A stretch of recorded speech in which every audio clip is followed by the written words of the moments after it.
I was 18 years old when I got married. I belonged to a very conservative family, a Baloch family, where good daughters never say no to their parents. My father wanted me to get married, and all I said was, if that makes you happy, I'll say yes. And of course, it was never a happy marriage.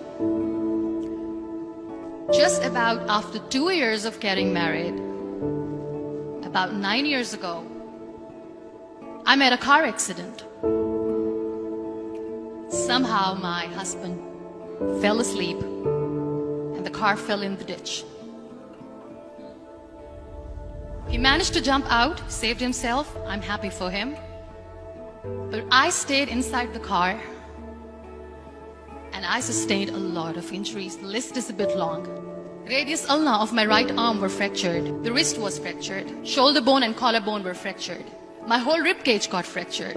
But that injury that changed me and my life completely was the spine injury. Many people came to rescue. They gave me CPR. They dragged me out of the car. And while they were dragging me out, I got the complete transection of my spinal cord. Those 2.5 months in the hospital were dreadful. I was at the verge of despair.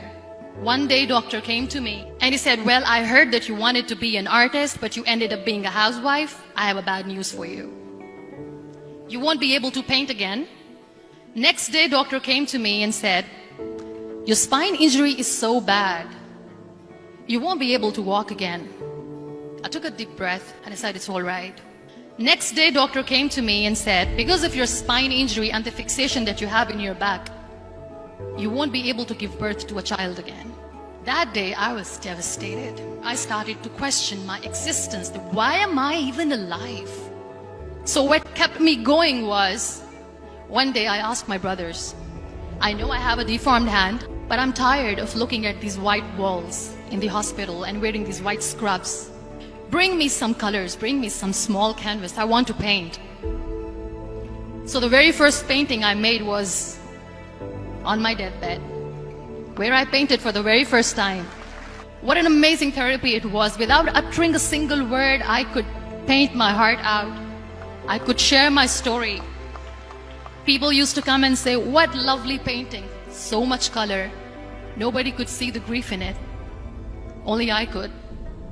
And that day I decided that I'm going to live life for myself. I am not going to be that perfect person for someone. I am just going to take this moment and I will make it perfect for myself. That I'm going to fight my fears.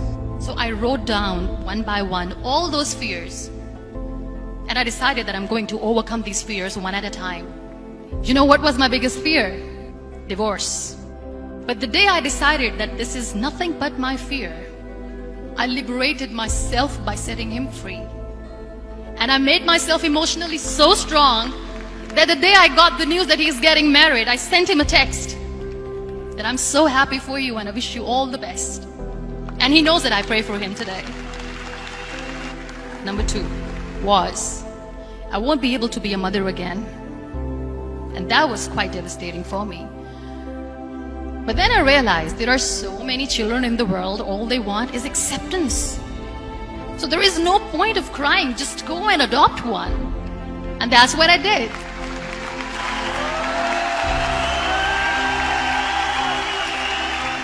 I gave my name in different organizations, different orphanages, and I waited patiently. 2 years later, I got this call from a very small city in Pakistan. I got a call and they said, are you Muniba Mazari?